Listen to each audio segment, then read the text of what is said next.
Yes.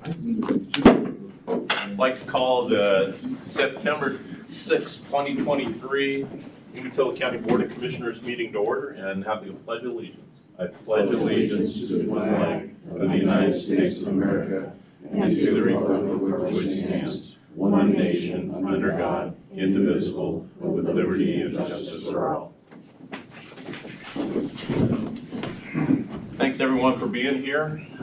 We do have a fairly short agenda, so if there's any public comment on any item that isn't on the agenda, please come to the podium, state your name and address, and please try and keep your comments to 3 minutes.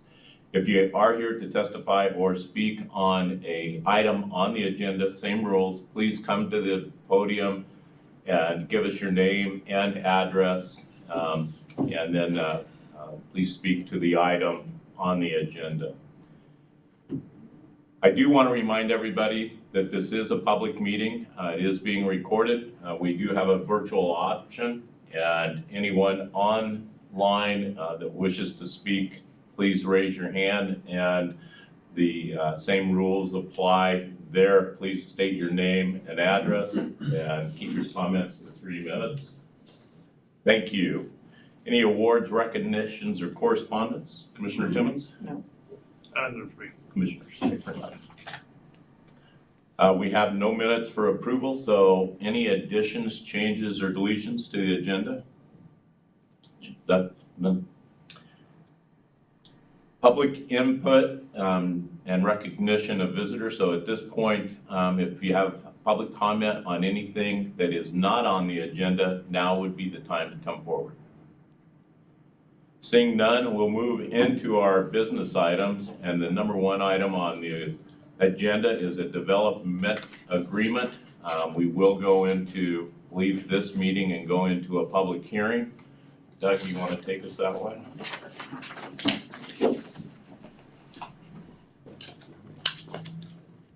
Good morning.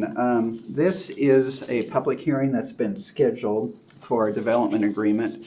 This specific agreement is for the Nolan Hills Wind Generation Project.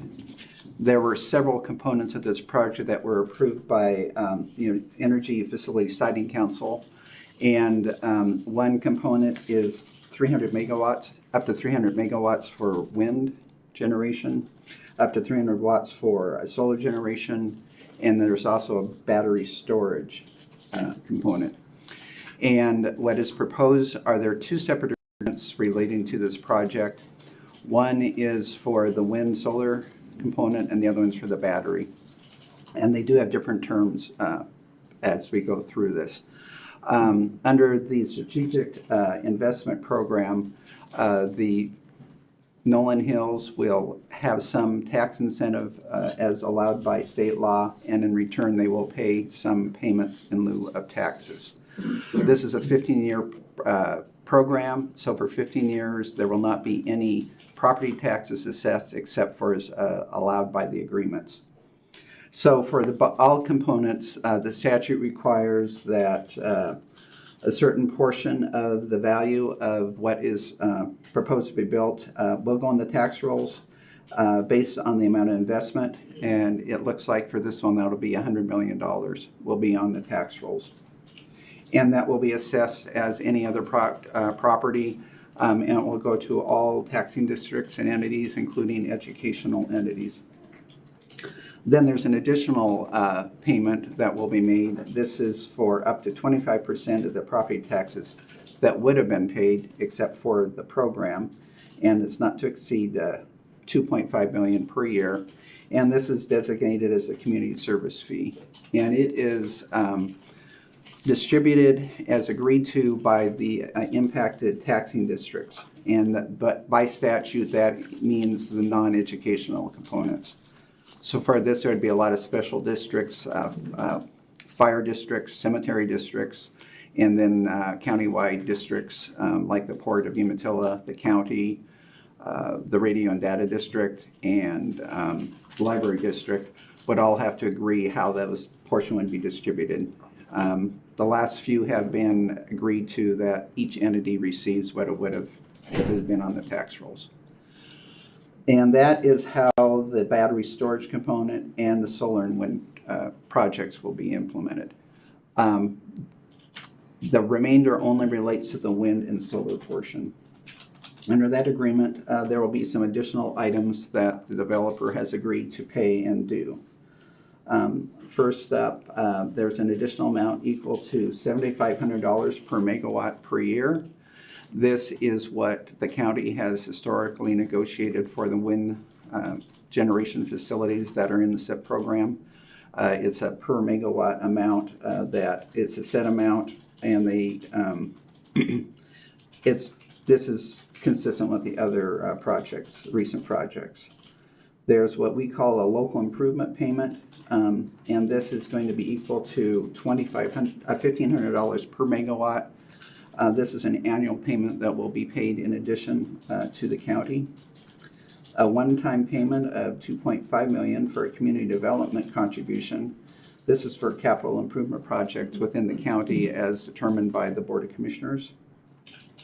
The cost for preparation of the SIP for the county equal to $10,000. Payment towards the Mac-Hoke Bridge cost of $1 million.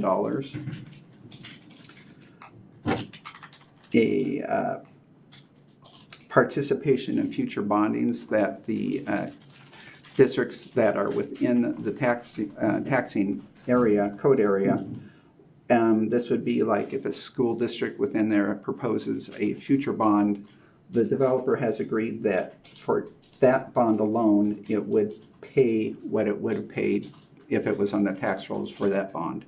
Basically, the value is included in the calculation method for the principal payments each year for the bond.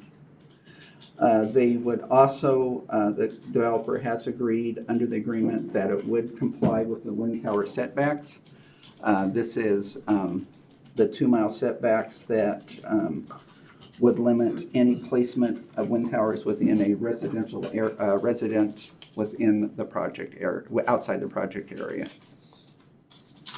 And those are roughly the components. A lot of the other ones are, the terms are consistent with previous SIPs and enterprise zone agreement terms.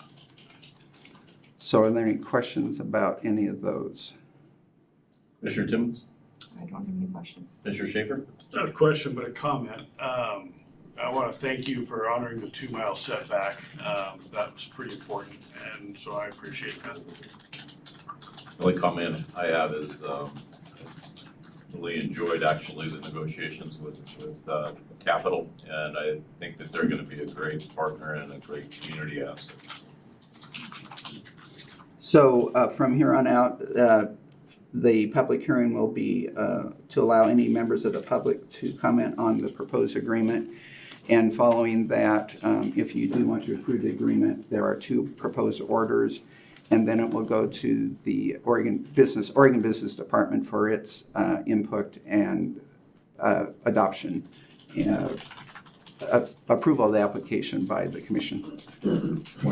Just a clarification, do we need to have 2 separate public hearings, one for each ordinance? One public hearing is One fine. public hearing for both ordinances? Yeah. Okay. So at this time, I will open up the Board of Commissioners meeting to public hearing to address order number 2023-037 and order number 2023-038. To begin with, I'll ask for any opposition to this agreement. Please come forward, state your name and address and your comments. Seeing none and hearing none online, at this time I'll ask for anyone in favor of this agreement to come forward, state your name and address and your comments. Seeing none in the room or online, at this time I will ask for any neutral parties that would like to make comments. Same name and address. Seeing none in the room and none online, I am going to close this public hearing and ask what the wishes of the commission. Well,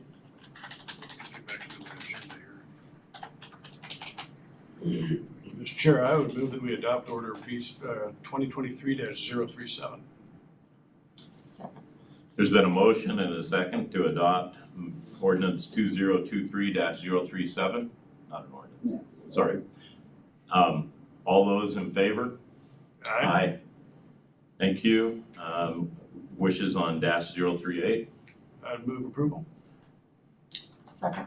Been a motion and a second to approve 2023-038. All those in favor? Aye. Aye. Thank you. And Mr. Corey and Mr. Martin, that's kind of the next step in a 14-year process. Thank you. It just went just like that, right? Thank you guys for being here. And good luck on the project. And like I said, I think it's the start of a very, very good long-term partnership.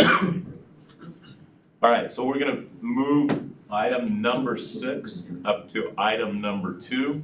And let me go back to this, which is the workforce training grant with Blue Mountain Community College. Do you want me to, or you want to? Go ahead. Yeah. Okay. What's before the board today is following up some discussions that the board has had with Blue Mountain Community College and the ability of the county to fund some type of workforce training at the college. Those discussions have continued, and the proposal today is that ARPA funds be identified as a source for the county to assist in funding for some type of workforce training development, hopefully to help through proficiency education opportunities for those that need some help with that. What is proposed is the amount of $750,000. And it is conditioned on receiving an approved syllabus for the course. And that's what's before the board for discussion at this time. Thanks, Doug. Before I make any comments, I'll ask for any comments from the audience that wish to speak to this agreement. Sure, please come up, Mark. Good morning, Commissioners. For the record, Mark Browning, President of Blue Mountain Community College, 464 Northwest 21st here in Pendleton. Thank you. We just publicly wanted to come down as a leadership group today to express our thanks to you, to the county, for the willingness to partner. I think we've got a terrific approach here that's going to help a lot of people in our county and our region, and will ultimately help our businesses be stronger, to have more access to more folks, to strengthen their workforce. And that's what we're all here for, is to serve each other and to serve the people of the county. So we're excited about it. We've got a syllabus drafted that we'll bring right over to you, and we'll proceed forward. But the leadership team you see behind me represents all the aspects of the college, from student services to finance to operations to instruction, and everything in between. And we wanted, sure, if that's okay. So I'm going to start with Brad Holden, who is the head of our IT department. Wade Muller is our Chief Human Resource Officer.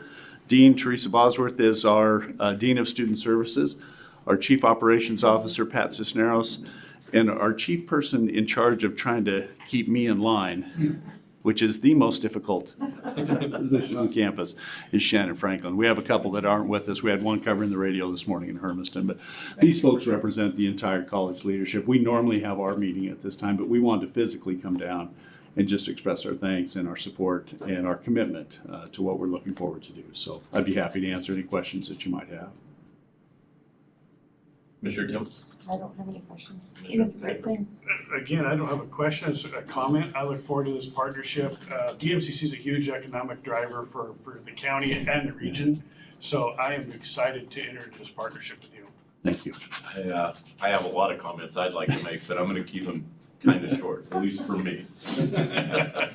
Because one, I think it's going to be a great partnership. Number two, we have a very large pool of workers, able-bodied, ready, able-minded to go to work. But we know that there's a language barrier. And as we look to recruit whether it's a truck driver or a forklift driver or a foreman or a supervisor or a shift manager, we know that there's a ceiling on a lot of folks just because of communication skills. I think that we have the key, and I think that you have the door to unlock and open those opportunities for a huge amount of people in Umatilla County, and I look forward to this moving forward as rapidly as possible. So thanks, Mark, and thanks to your whole team. Thank you. Appreciate See you at the parade. The wishes of the commission. Mr. Chair, I move that we approve a grant from ARPA funding to BMCC for workforce training in the amount of $750,000 conditioned on receiving an approved syllabus for the course which we just heard is coming. So, Second. All those in favor? Aye. Thank you, guys. Very, very strong move. Next item on the agenda is the juvenile facility contract. Good morning, Commissioners. Mark Tanner, Facilities Manager, Umatilla County. Before you is the bid for the new controls for the juvenile HVAC control system for $37,414, which is about $30,000 less than I was expecting, so I was pretty excited. Questions from the commission?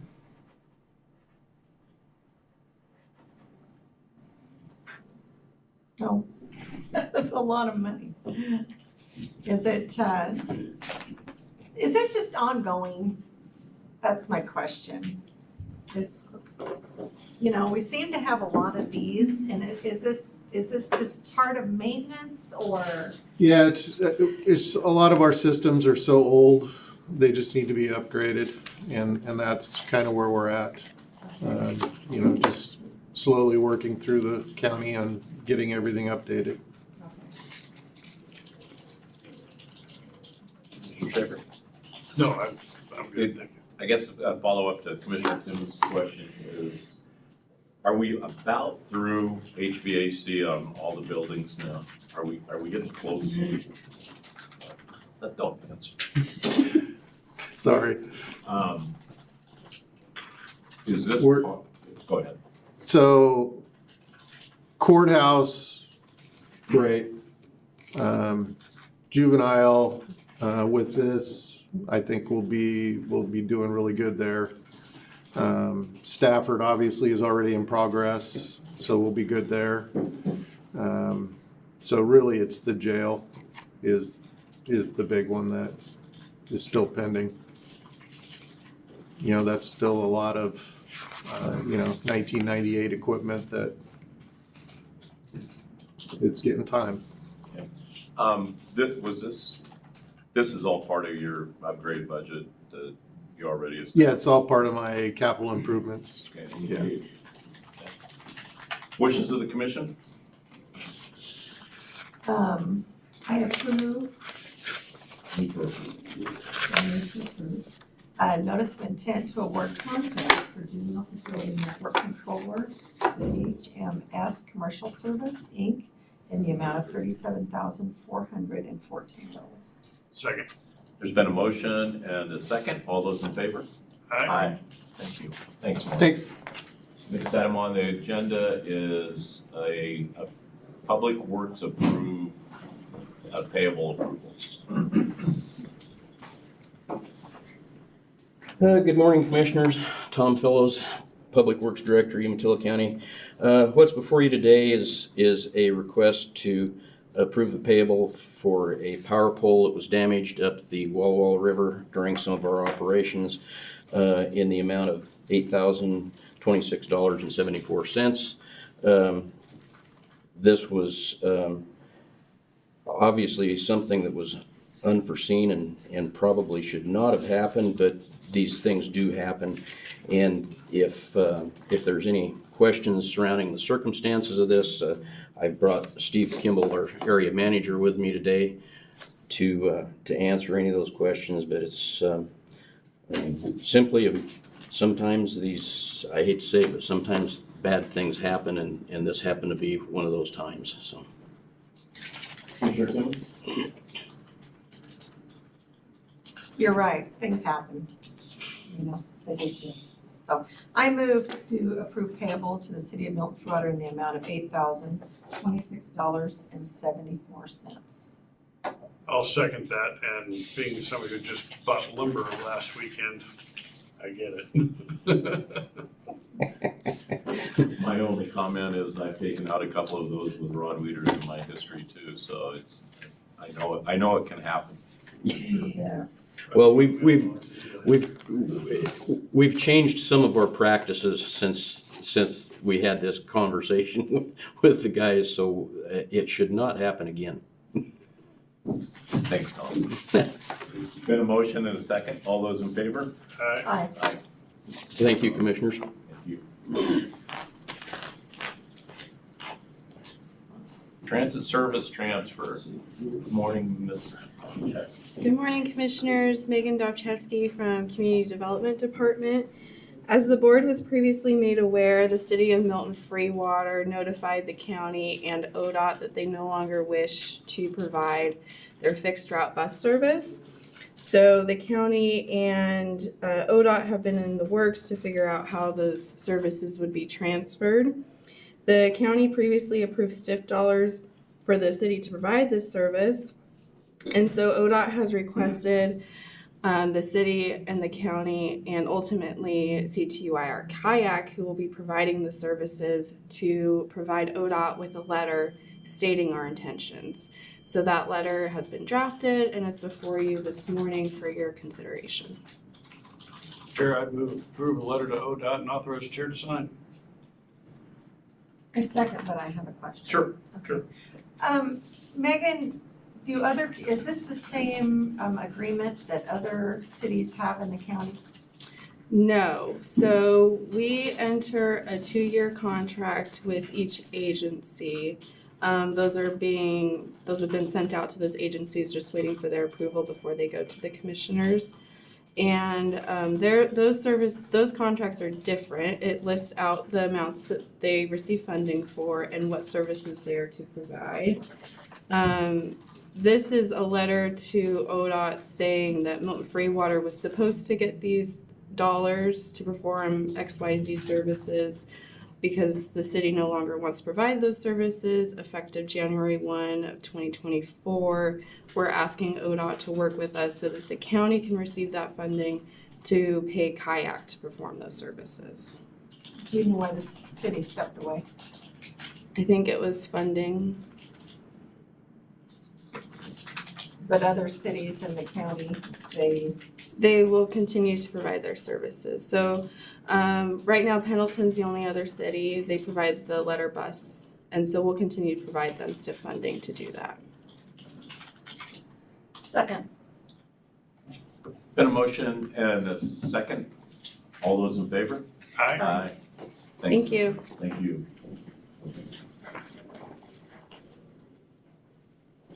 Let's go back real quick. Not sure where we are. Maintenance payable. Again? Maintenance payable, okay. Is that order? No, that's fine. My computer is and my eyes aren't good enough. Mark Tanner, Facilities Manager, Umatilla County. So before you is a payable from the jail. You guys actually approved this before, and somehow the bill did not make it through. But this was for the dishwasher install that the I don't know what company does the kitchen stuff. Airmark.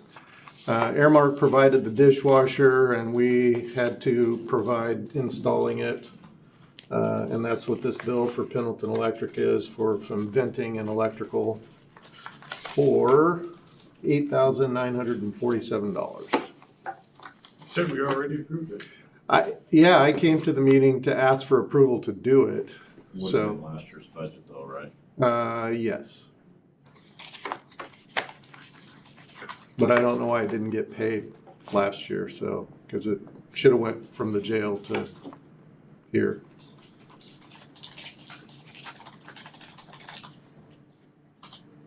Wishes of the commission? I move to approve payable to Pendleton Electric Company in the amount of $8,947. Got a motion and a second. All those in favor? Aye. Thank you, Commissioner. Thank you.